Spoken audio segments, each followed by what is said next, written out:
呢個星期你同心目中嘅他有啲咩新進展？揀個選項啊！揀咗選項一嘅你同對方似乎係進入咗一個停滯不前、冷靜期咁，暫時唔會有啲咩大突破，不如就趁呢一個時間，好好咁思考下呢一段關係有啲乜嘢可以改善啦。揀咗選項二嘅你同對方似乎開始建立咗一啲默契，大家嗰個基礎已經開始穩定，互相溝通亦都冇問題，甚至乎亦都已經開始係進入咗對方嘅生活圈，相處亦都好融洽嘅。揀咗選項三嘅你同對方可能之前曾經因為一啲誤會、爭執、低潮期，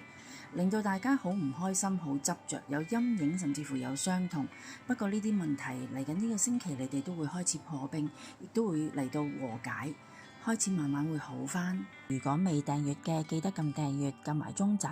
咁多多支持、讚好、留言、分享。